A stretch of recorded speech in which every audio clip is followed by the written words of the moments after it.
Alright, I guess we're recording. I'll get my camera propped up here properly. Well, get me a chair to sit down in here. Alright. I want to tell my story, and I have to admit, I do consider myself very lucky. Nobody really, until you've been in this situation, it's hard to realize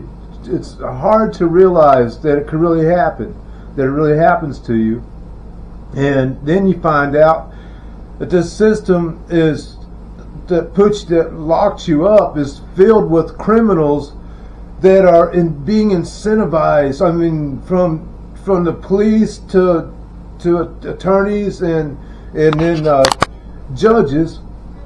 They all there's these private prisons, these private jails that they own, that prosecutors and judges will own stock in, and so they for every man or woman they put in jail or prison, they profit off of it. So it's in their best interest to find you guilty rather than to find you innocent. So it doesn't matter to them. I mean, you're just a commodity. And a lot of these attorneys and judges, they don't have a heart. They're narcissistic. They don't have any compassion outside of for themselves. And but this is my experience, my personal experience, and I'm grateful I almost got 6 years over this. But what happened? I want to say what happened.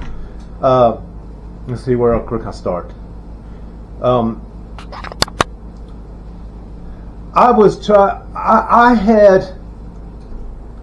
had a wife at the time. I call her a wife. We never did get married. We lived together, and we was together for 4 years. She had a bad pain pill addiction, and I hauled logs. Well, I was on the road when we first got together, and I knew she had a pain pill. At first I didn't know what was wrong with her. I just see her slumped over. I didn't know what was wrong with her. Jerry is attempting to take her pills. Have a little challenge there. She's got them on the counter, and we'll eventually get them all taken.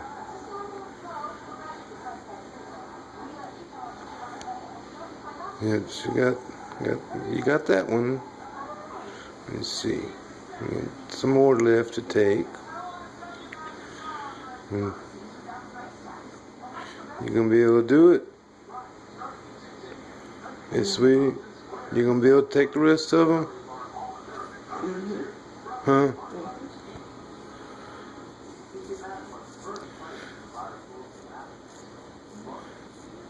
That one pain pill is doing this to you. One damn pain pill is. That's what I don't understand, because I can take 2 or 3 of them and nothing happens. Yeah. You get you on the other stuff and just get you off of them entirely. Just get rid of it. You're having trouble walking, can't stand up.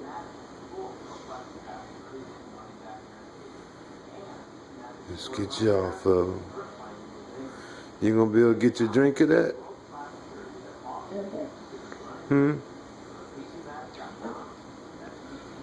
Alright. We got them pills now.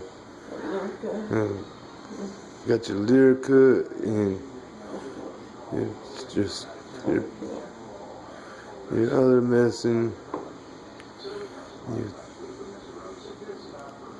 You really don't need them. You just gotta have them because the doctor said you have to have them. You really don't need all that stuff. Huh? You just need a good old joint, probably. Big old fat joint every day. You'll feel a whole lot better, probably. You don't need no antidepressants and none of that stuff. And then I find out she's got a pain pill addiction. And so I thought I could help fix her. So I tried to be out on the road and help her. Well, she would get sick. So I would come back. I'd come back home, and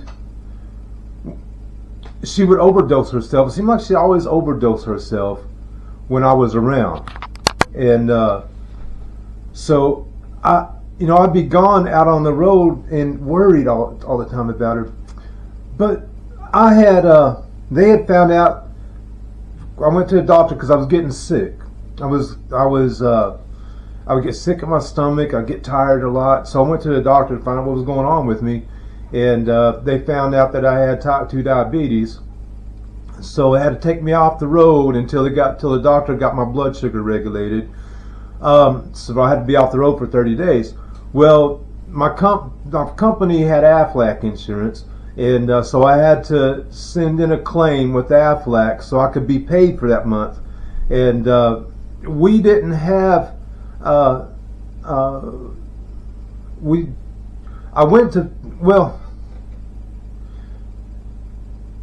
I took the paperwork. I took the paperwork from Aflac to my doctor. They had to fill out the paperwork, and the doctor had to fill it out, saying what's wrong with me and everything, to make sure I'm not just trying to get money from the company. I'm sure that was the reason. So they did. They kept my paperwork there for about a week, and finally got back to me. Didn't say anything about it was going to cost me anything to pick up my paperwork that I dropped off, my documents I had dropped off there. And when I went to go pick them up, she's the lady at the front desk said, it's going to be $10, which was no problem. So I pulled out my card, went to pay for it, and it wouldn't go through. So Jerry, my girlfriend, my wife at the time, she tried to run her card. It wouldn't go through either, and we had a joint bank account. So we went down with they were about to close. This is a week before Christmas time. We went down to the bank. They were about to close, and found out that somebody had gotten into our account. We didn't know it was our daughter at the time. Her daughter had a pain pill addiction too, and so our bank was cleaned out. We had a little bit of money between us and the seat cushions in the truck. We were able to scrape up $8 to go into the Bannister LeBlanc clinic there in Conway, Arkansas. And when we went back in, I told the lady that all we have between us is $8. Can we just get the paperwork? Because I'm not going to be able to get paid. We have no groceries at the house, and we still have to go to the store. It didn't have time to get to borrow any money from anybody. To borrow a couple bucks. I guess I could have went out to the lobby, but I don't like asking nobody for nothing. So I was trying to tell her that somebody had gotten to our bank somehow and cleaned us out, and she just turned into a witch. And she was like, "There's nothing I can do to help you," Rhonda Jones. And so I said, "Well, I guess I'll just have to help myself then." And my paperwork was sitting there behind her desk, and the front part of it was up here, and she was down here where the paperwork was. So I had to go around the desk. I couldn't reach over. I went around the desk, I grabbed my paperwork, and I headed for the door. And as I was headed for the door, there was a little bitty leprechaun-sized woman come running, and then grabbed my arm and tried to keep me from going out the door. So I just took my arm away from her, went out, got in the car, and sat there and waited on my wife to come out. She was in there with me too. And about a year later, you know, I didn't even think about it anymore. I was out on the highway. I was driving. I went to drive a log truck so that I could be there with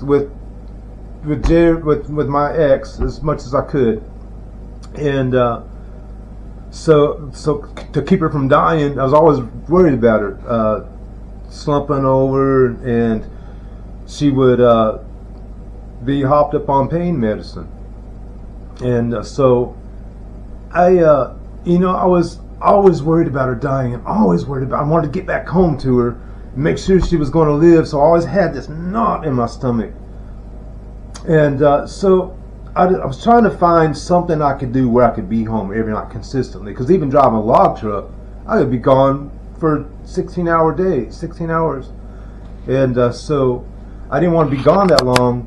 I had to keep her alive. I mean, that was my that became my goal in life, was keeping her alive. And wanted her to get better. I wanted her to get better. And I lost all focus of myself.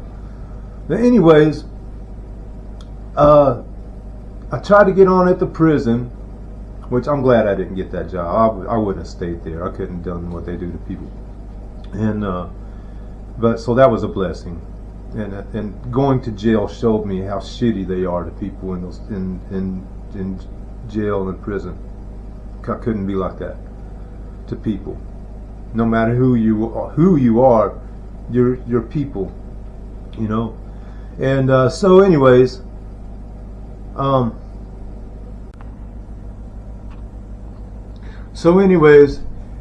yeah, I tried to get on there at the prison there in Malvern, Arkansas, and I had let that prison. There, about a year before, the freezers had gone out at the prison, and I stopped. They were calling around. They saw my truck. It was a refrigerated truck I was driving for Southern Refrigerated Transport, and I could have got myself in a lot of trouble because I didn't even call and ask them if I could do this. But the prison had called me because they couldn't find anywhere where they could get a refrigerated truck. It was during the holidays. It was during Labor Day of 2014. I think it was 2014. And they called me, and I was up in Little Rock. I was camping just outside of Little Rock at I can't remember the name of the campground. It's out past Cantrell, on the Arkansas River, I believe. But they got a hold of me on my cell phone, and they told me what was going on. We have no way. Our freezers went out. We need to be able to freeze to keep our food from freezing. I'd been on my vacation. I was going to take a week vacation. I'd only been gone for 2 days. I canceled my vacation so that I could come back and get them my truck and take the truck over there, and so they could use it to keep the stuff cold, and so the inmates would have food to eat without having to eat whatever crap they would go get. Well, it's crap anyways, you know. You know that food's nasty, but it could be even worse, you know. They probably just give them bread and water, I'm sure, or feed them horse shit or something. But anyways, I cut my vacation off, and my ex Jerry, my wife, she was okay with it. We had, you know, it was more important to keep their food from freezing, or keep their food from spoiling, and so I got the truck. I couldn't get a hold of anybody with the company I drove for, so I took a risk, man. I could have got fired over this. And I took the truck over there, and I let them use it, and I told them, I'm not charging anything.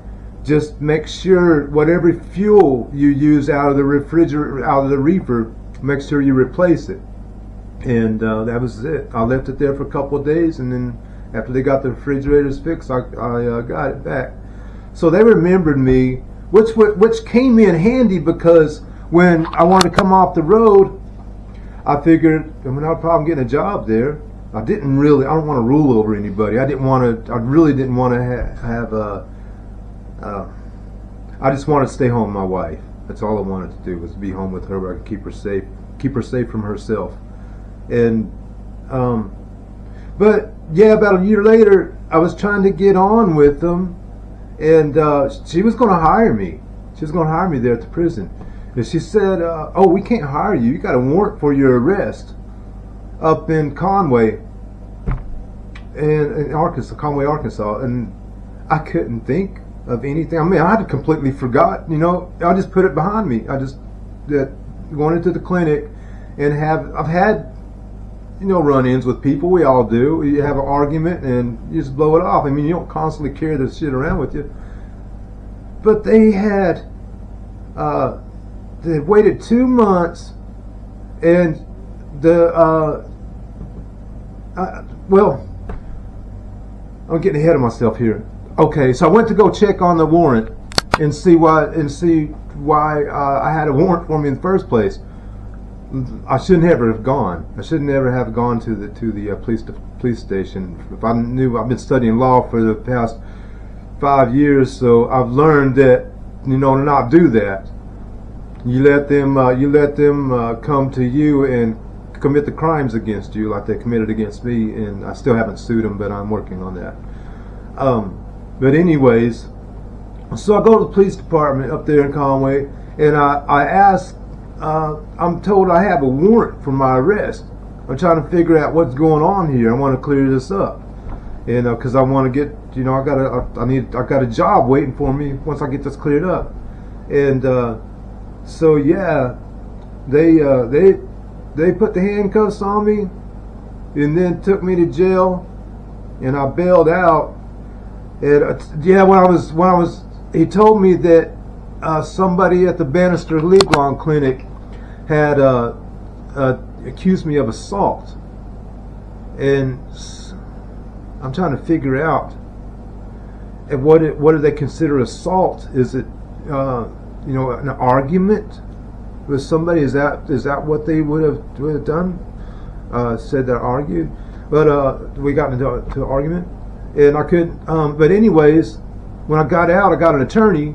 And so which was another mistake, but I didn't have knowledge back then. I didn't know what to do, and it's not as hard as people think it is. You just have to read, But I don't want to get into that right now.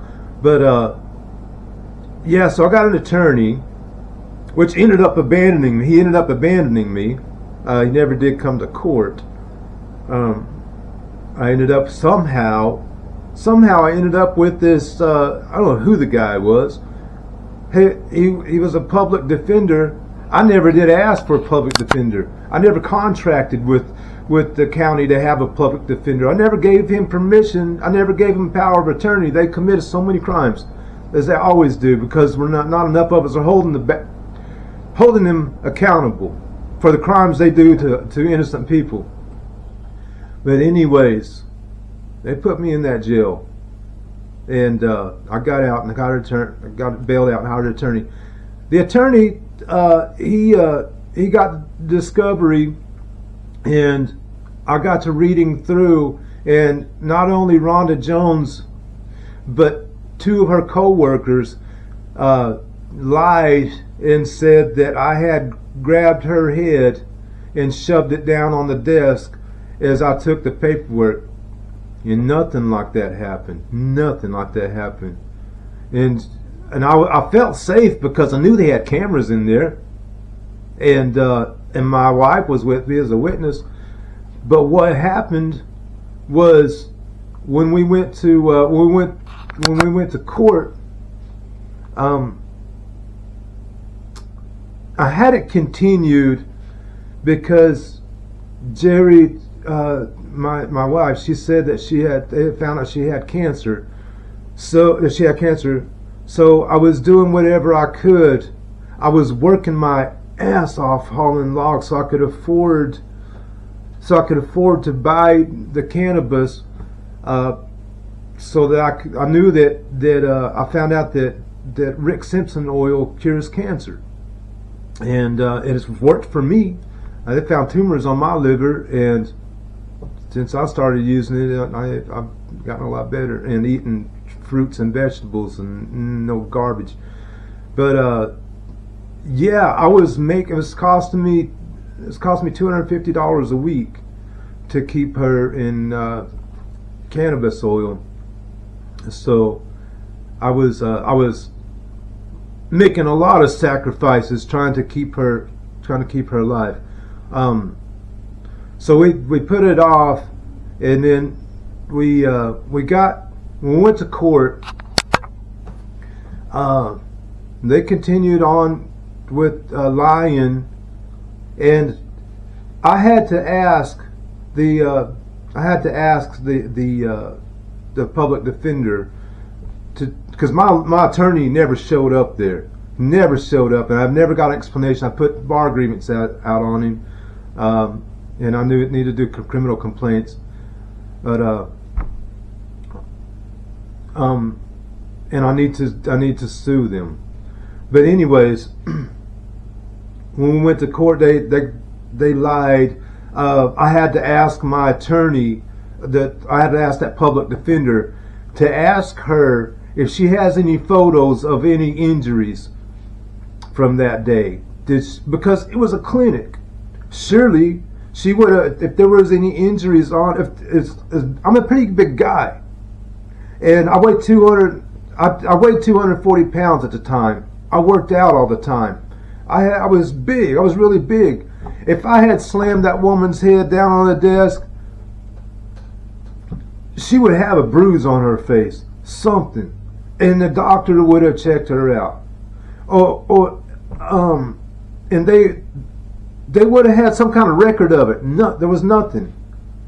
And but my attorney or that public defender asked her that, and he asked her, "Do you have any photos of any injuries from that day that I was supposedly slammed her head on the desk?"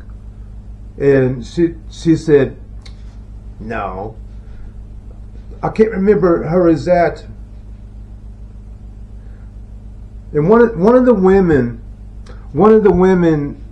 that was lying initially. I remember when she got up on the stand, she said that everything she knew was hearsay. That's what she told them, and they still locked me up. That prosecutor was trying to get me 6 years. He was asking the judge, we should make this a felony and give him 6 years.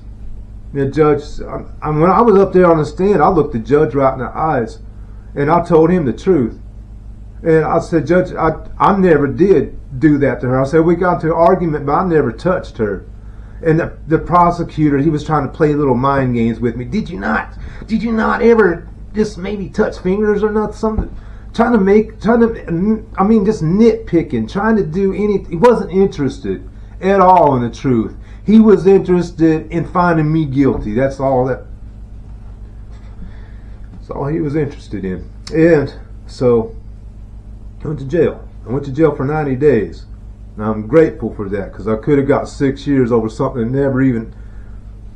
not only did I not do it, never happened. Rhonda Jones, why don't you tell the truth, woman? You'll feel a whole lot better about yourself. And you two that went in there and lied with her. Well, the other one, I appreciate you telling the truth about it being hearsay. That should have told everybody that what the other woman knew, it was hearsay too. Because y'all didn't see nothing, because nothing happened. I didn't do that. You know that too, don't you, Judge Reynolds? You knew I was innocent. That's why you stuck me in there, and instead of putting me in with the violent offenders, you stuck me with the guys that shouldn't even been in jail in the first place, because it was just over drugs. That's wrong. They don't deserve to be stuck in prison over drugs. Y'all should be in prison for what you do to them. They need treatment. They don't need to be incentivized for somebody suffering in the first place. They need help. not filling your goddamn pockets full of money. Not building up your retirement for you. You pieces of shit. You dirtbags. Y'all are the ones that are criminal. And you incentivize yourself off of putting innocent people in prison. 5 people a year, just in the United States alone, are exonerated from death row. They don't have any business killing anybody else until we get a handle on this corrupt system full of these corrupt assholes who don't care anything about justice and just want to line their pockets. That's all they care about, and they further in their careers. And that's all of my story, and it's haunted me ever since, because if I try to find work, this pops up. I was on I left something out. When I was in there, I fell. They had been mopping, and some of the water came up under the cell, and I didn't see it, and I walked over it, and my feet just come out from under me. And man, I was in good shape. I worked out all the time. My arms were big. My chest was big. I had been a fat ass for years, and I finally got tired of being a fat ass, and I decided to start working out all the time. And it felt good. It just felt really, really good. And I think that's one thing that made me want to push Jerry, my ex-wife. I wanted to push her because I wanted her to see how good it felt to feel good, to get off the drugs, to get off the pharmaceuticals. And so, but I fell in there. They left me for two more. I had 2 more weeks to go, and they wouldn't take me to the hospital or anything. My back was messed up. Got out 2 weeks later. Oh, the only thing they would do for me is give me ibuprofen for pain. It was more important to them to keep me in there locked up than over even if I was guilty. It was just a misdemeanor. It was more important for them to keep me in there suffering with pain rather than to get me to a hospital and see what was wrong. I mean, they're Nazis.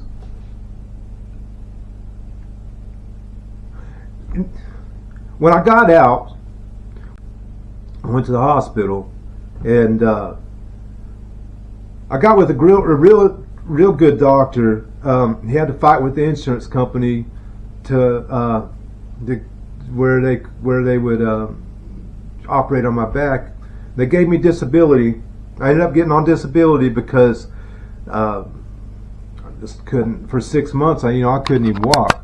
It was hurt too bad to walk. I was in a wheelchair for 6 months, and then they had to put rods and pins in my back, and I ended up on disability. And here recently, they just canceled my disability, so I don't know what I don't know what I'm gonna do for money. Really, I'm struggling right now. I'm not gonna say that. I shouldn't say struggling. I don't have any ties to the government anymore. I'm not one of their slaves, so that's good. I'll figure out a way to make it. I'll figure out a way. I always do. I always come through for myself. And but they I went in, and I had to have rods and pins put in, and I slowly started getting better, and I'm doing good now. I can't stand up for a long period of time. I stand up for an hour in one spot. I've got to sit down someplace, or if I stay, but I don't want to go into all that. But I had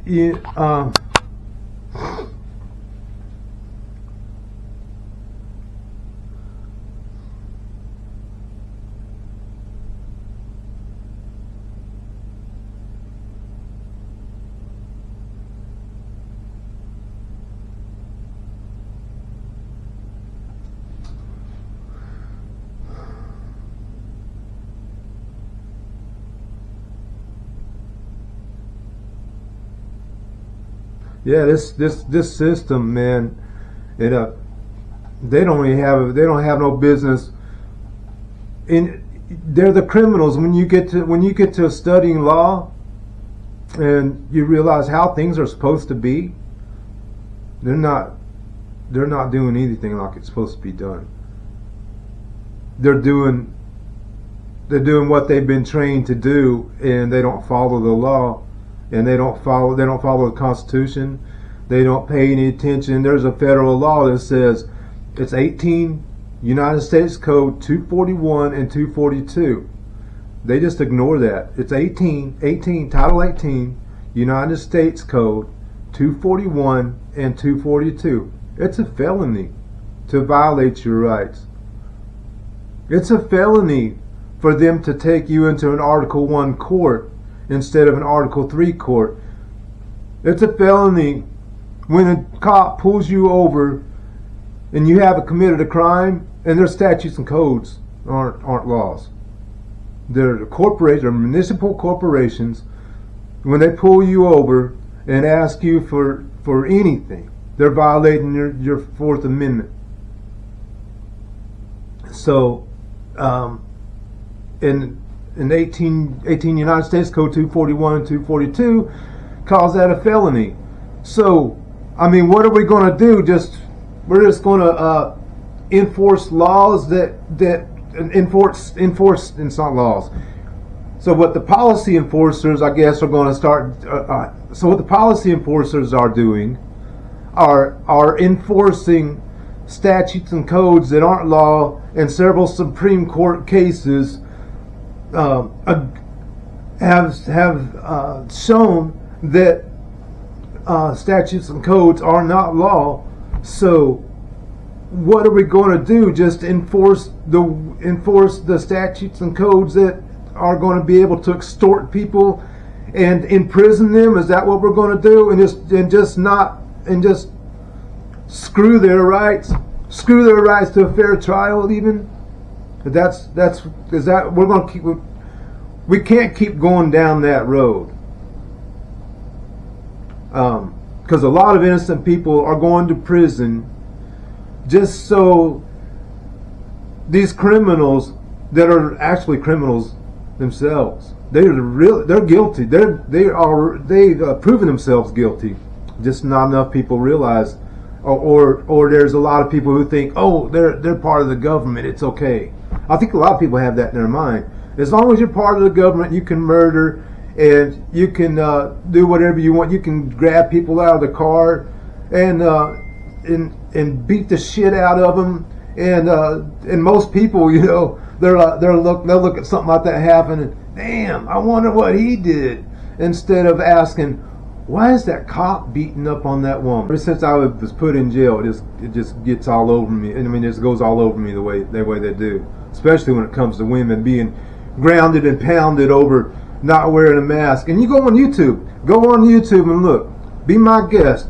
Look on there and look at police brutality. Type it in. After watching a bunch of videos of police brutality,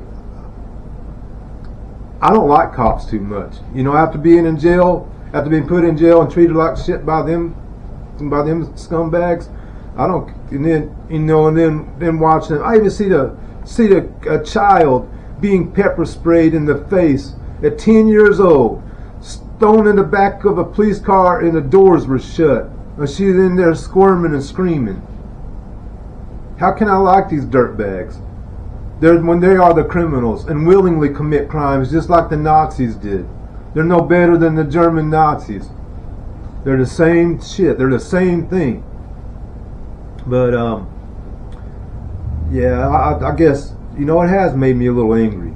It has made me angry, and I've learned to deal with it.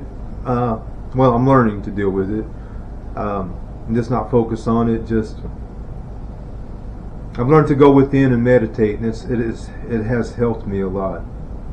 But yeah, I didn't mean to make it a long story, but I think I covered everything, and that's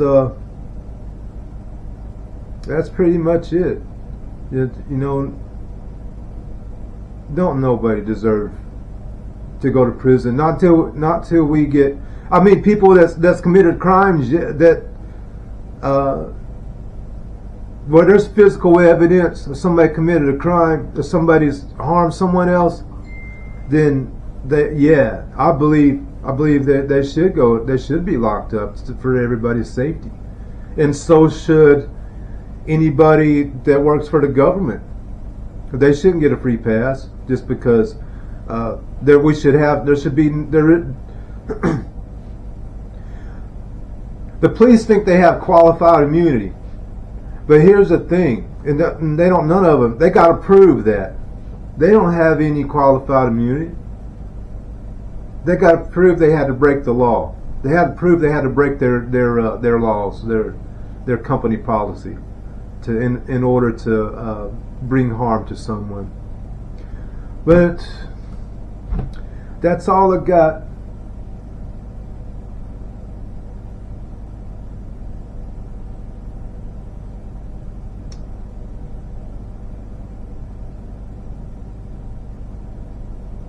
Yeah, and I left out something too.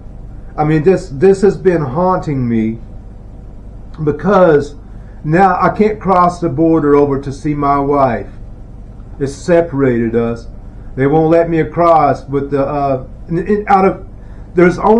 checked it out. There's only 2 countries in the world that will keep me out, and that's the United Kingdom and Canada. Will keep me out just because of a misdemeanor assault charge that I shouldn't even have anyways, and shouldn't even be on the record. And she can't come over here because she won't get a passport, and I don't really blame her. We don't have to have that crap. But she come over here anyways with me, and then she told somebody how she got over here, and then they went and called the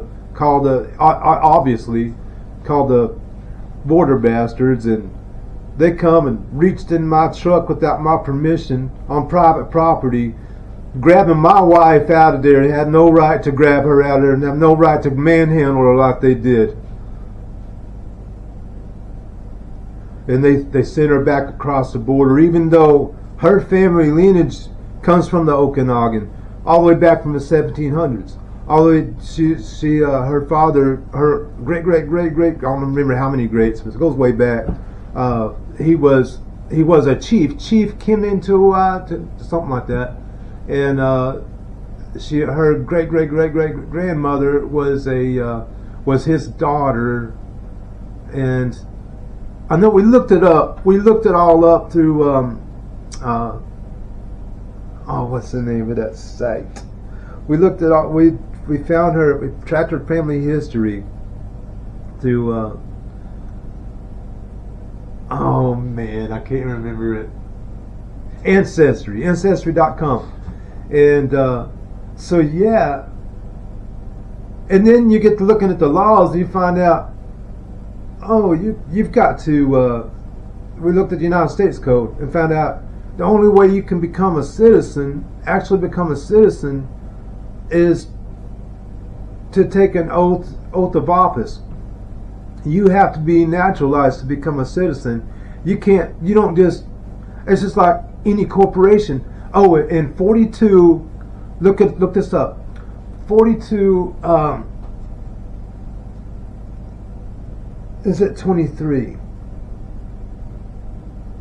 Yeah, 28 U.S. Code 3002, Section 15 says that the United States Code, or the United States, is a corporation. So they're trying to make everybody believe that they're automatically a citizen of this corporation. So the only way you can't go into another corporation and work for them unless you have a contract. Well, to have a contract, you have to sign it, right? You have to have 2 signatures on there. Where's my contract on? They're trying to say that the birth certificate is is a contract. Well, where's my signature on that birth certificate? I never signed it. Didn't make me a citizen. I'm not a citizen of the United States. Nobody is unless they've signed a contract. I'm not a citizen of this corporation. And I'm not a citizen, nobody is a citizen of Canada. So how are their employees able to control if we go across into these other lands that they don't have jurisdiction over because these lands have not been ceded to them? They have not been contracted to give them in any ways. But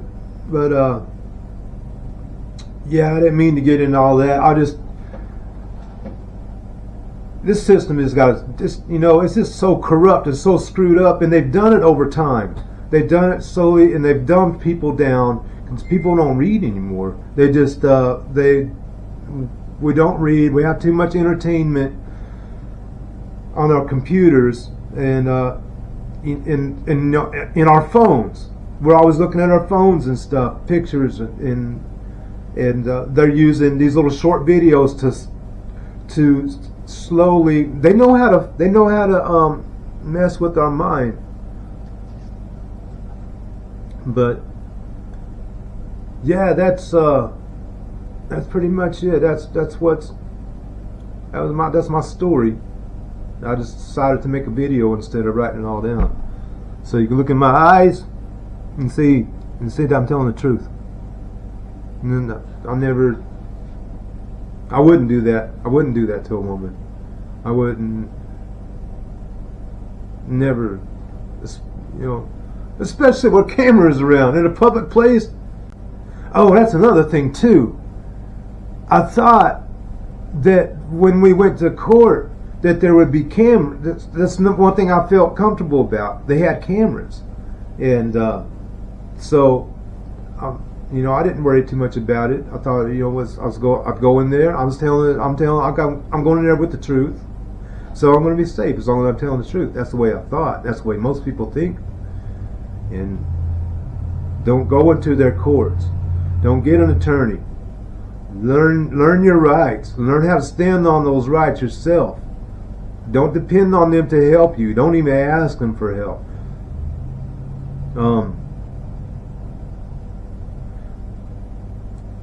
I wish I could think of how to. If anybody wants to get in contact with me and to get a boost on your knowledge in law, because I know some people that can help, but you have to be really careful where you learn your information from, because there's a lot of people out there teaching pseudo law bull crap that is it's either not true or it's hard to prove, like our birth certificates being used as a commodity. It is true that's what we're being used for, but it's almost impossible to prove it. So why waste time with it, and do things that are going to get you to the path that you want to be on quicker and easier than having to fight for years. And even though you're right, even though you're standing in your truth, why put yourself through so much unneeded stress? So yeah, if you get in contact with me, I can help you get on the right path to where you can hold these dirtbags accountable for their crimes, their actual crimes, their actual criminality. And that's all I got. Thanks for listening. I hope you have a beautiful day and a beautiful life.